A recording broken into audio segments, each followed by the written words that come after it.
shape of 9 tiny tubes, which was what inspired those two men to design the tallest skyscraper in the world based on that shape. Take a look at it. See how it consists of 9 smaller towers that are all bundled together at the base for stability. It's all about that base. That's what the kids are saying these days. Now, you can actually go up there and take a really fun tour on their 103rd floor sky deck, which is a really great tour. It is so high up that you can see 4 states from up there. You can see Wisconsin, Michigan, Indiana, and Hawaii. No, not Hawaii. I'm just seeing if you're paying attention or not. All right. The 4th state is, in fact, Illinois. It's the one we're in right now, and it counts. It counts. Now, speaking of maps, take a look up and you'll see a huge map right here to your right. That red block in the middle represents this building on the flight curve and the river right there. You are here. Up at the top is the Y-shaped junction of Wolf Point. The rest of that is South Branch. That map only cost them $810,000 to literally put themselves on the map of themselves on themselves. Now, if you keep looking up, you'll see 4 illuminated glass boxes sticking out of the side of the Sears Willis Tower. That is called the ledge. That is part of the sky deck tour, where you can voluntarily go step out onto a glass floor and look over 1,000 feet down below you. Has anybody gone up there and stepped out onto that glass floor? Ooh, but nice, you guys are brave. It's very exciting, isn't it? And some others, yeah, it's very exciting. I highly recommend it. I know all about this glass floor because I went up there a few years ago with my cousins from Texas and I held their stuff for them while they walked out onto that part of the tour.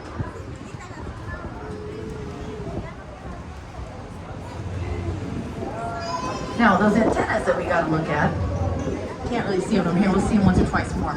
They are very iconic. Those 2 antennas are very much part of the look of the Sears Willis Tower. You see all the postcards and the books and the photos. And you can see them all around town. I live about 6 miles north of here, and I can see them from my south-facing window. To get some perspective, those antennas are about 290 feet tall, about 95 meters tall, which makes them the same height as Gateway Centers 1 and 2 that we passed by earlier. That's how tall the Sears Tower antennas are. But they don't count in the height of the building. Why is that? That doesn't seem fair, but it is. Antennas are TV and radio equipment. Architects don't design those things. But the TV and radio companies that do, where do they want to put their antennas? On top of the tallest building in the world, that's for sure. That's what the Sears Tower was for 24 years before they ever changed its name to Willis.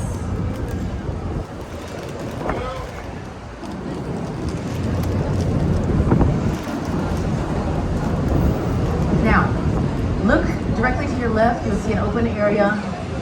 You can see there's always trains hanging out in there because they're way back in the back. All this area here is all train tracks. All this land is owned by the railroad companies. By law, they own the earth below them and they own the air above them. And what they realize they can do is they can lease out their air rights to these developers with money and ambition. And so everybody's really happy with these air rights leases because the developers get to build right on top of prime real estate in the middle of a major city. And the railroad companies get to make about $1 million per lot per year for doing almost nothing.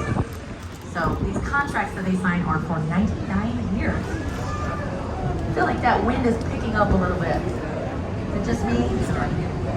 It's a little windy now. It is the Windy City after all. So this next one up here to your left is Riverside Plaza, built in the 20s just after they had discovered King Tut's tomb in Egypt. So they were all crazy about this Egyptian theme here. They put Egyptian obelisks all along the front of their building. They added Egyptian hieroglyphs carved into the facades of the little side towers that extend outward, kind of like the arms of the Sphinx as well.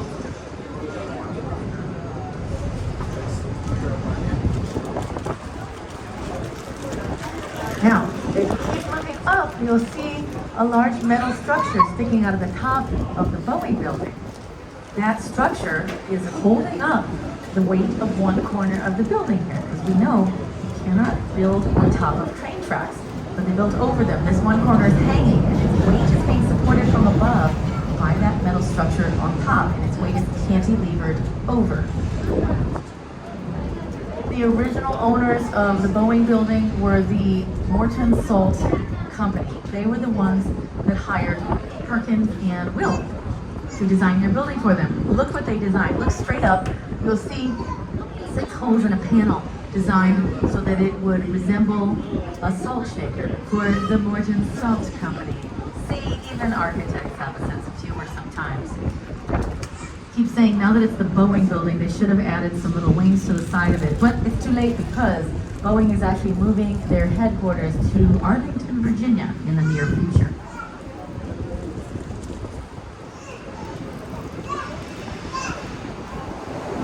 Now, let's talk about bridges.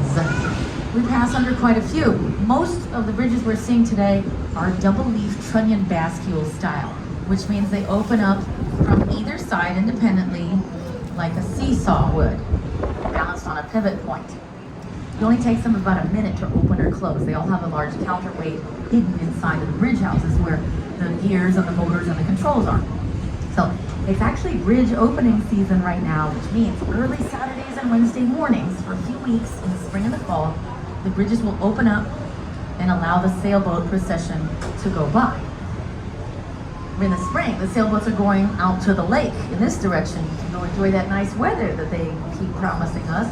And in the fall, they'll open up the bridges in the opposite order and let the sailboats get back out to dry dock and then rinse and repeat every year. You don't want your expensive yacht to get stuck in the ice here. It gets pretty cold in Chicago, and the river and parts of the lake can freeze over sometimes. So this is the newest section of the Riverwalk here to your right. The Riverwalk starts at the lake and extends 1.3 miles or 2 kilometers out to here. Up to your right, you'll see the beautiful striped Nuveen building, the perfect example of contextualism. The building curves outward to match the outward curve of the shoreline that it's on. Combine that curve with the mirrored glass windows, and you get a lens effect. You can see all of Wolf Point and more in the reflection of this one building. There it is, flattering its neighbors. You'll see the gray stripes are actually reflecting the color of the sky right now.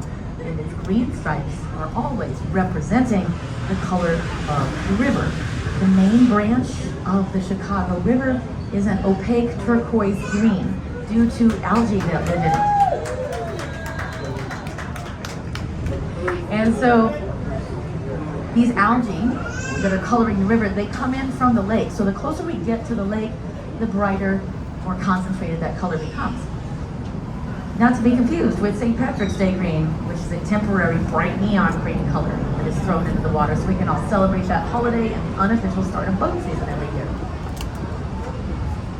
To your right, you will see a black glass panel behind there. Oh, there goes my husband. We got married on that boat last year. Caught me off guard. I'm always facing backwards, so I never see him until it's too late. I'll see him when I get home. So if you happen to be around this area, anytime Wednesdays through Sunday nights, there's a big show on the side of the merchandise mart called Art on the Mart, and it is spectacular. It's quite lovely to see. The best place to watch Art on the Mart is this section of the Riverwalk with poles holding up little aquatic gardens. Those aquatic gardens are called fish hotels. Those are places where local fish can meet up, hang out, relax, Netflix, and chill, lay their eggs. That's where they can reproduce, and that is part of the healing process of the river.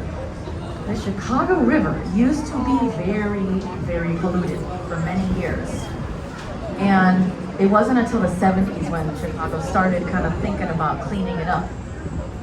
It started with the Clean Air Act of 1972 that allowed Chicago to hold polluters accountable. Chicago created its own policies and laws over the years. Chicago added infrastructure in the area to keep the river from flooding with more pollution.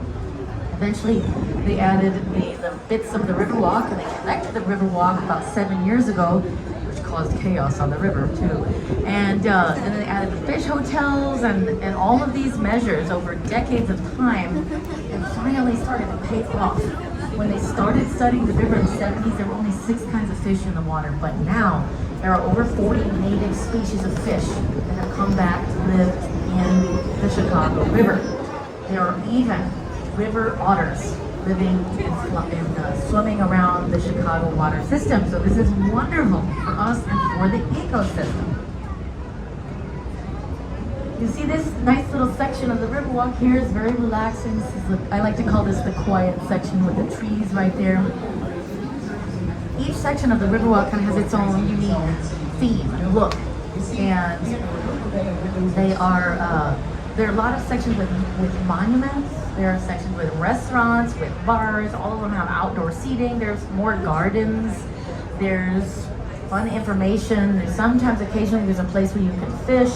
There's even a bridge house museum at the base of Michigan Avenue. If you want to go inside of one of these bridge houses and see how it all works and learn more history. I'm a huge fan of the Riverwalk, in case you can't tell. The city's invested over $112 million into it, and it showed.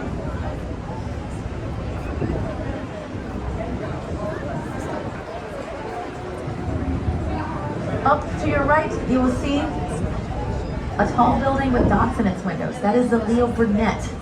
Leo Burnett is an advertising agency. So they use a lot of artistic contextualism here.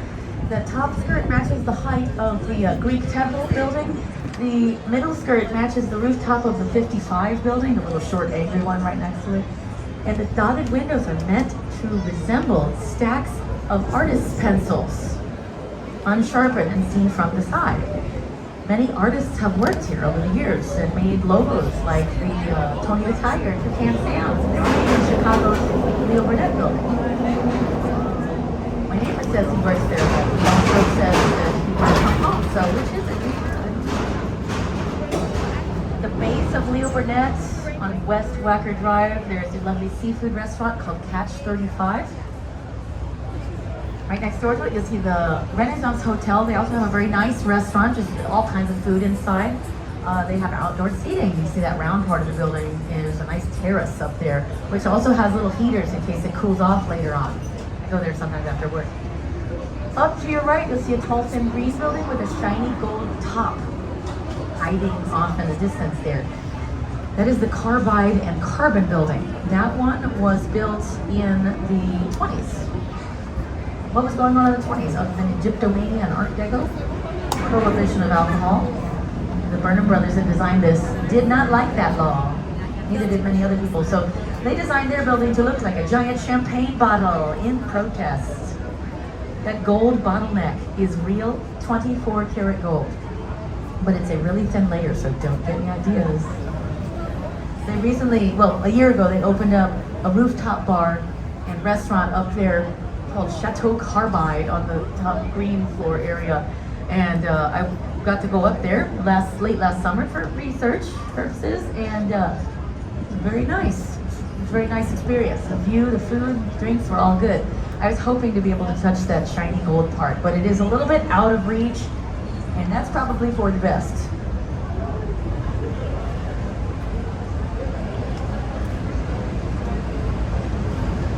Up to your right, you'll see a tall, thin white building with a decorative cupola on top of it. That is the Mather Tower. That decorative cupola had to be brought in to replace the old one. They floated it in. They floated in that piece up to about here, and then they helicopter lifted that piece up to the top, and they attached it just like that. That's the sound it makes when you attach it too. Right next door to it, you see this London house in the glass annex there. That was added in 2016 to the London Guarantee building when they converted the whole thing into a very nice hotel with a restaurant on the top floor with outdoor seating and an amazing view of the Chicago River. So you have lots of options. If you want to sit outside and enjoy the nice view here, there's a lot of choices. Whenever I have guests in town, I always say, let's pick one of these outdoor restaurants. After we all go on a boat ride, of course. There's your Bridge House Museum right at the base of Michigan Avenue. It's only about $5 or $6, I believe, and it's worth it. Up to your left, you will see a French cathedral on top of a tall white tower. That is the Tribune Tower, as in the Chicago Tribune newspaper that used to have their headquarters there.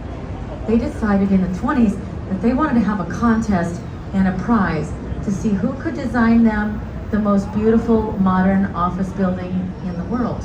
Out of over 200 entries from around the world, 2 architects from New York won that contest and that prize with their French Gothic revival style. The Tribune Tower is now currently being converted into condos, which range in price from $700,000 to $8 million, in case anybody's looking. Tribune Tower is also going to be opening up soon an ice cream museum, which I'm definitely going to be going to for research purposes as well.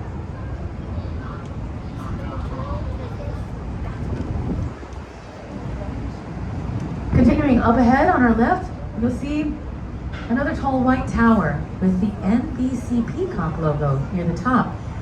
That is Chicago's NBC Tower. You can see the deep inset windows and vertical racing stripes of Art Deco, but this is not Art Deco because this was built in the 80s, not the 20s. Way too late to that party. So they call this style Eco Deco. Eco Deco. That's right. See, they have a big spire sticking out of the top. Spires look a lot like antennas, but they are fundamentally different. Antennas, as you may recall, are TV and radio equipment, but spires are decorations. And who designs the decorations of a building? The architect, that's right. So that means they're part of the building, and therefore they do count in its height. Spires are a nice, cheap, and easy way to make your building taller without having to add whole additional costly floors. And they look nice. Now, Chicago was hoping to have some big name live TV shows coming out of here, like you see coming out of 30 Rock, its New York equivalent tower. The most famous live TV show to ever come out of here ended up being the Jerry Springer Show. So yeah, definitely a show that a lot of us watched.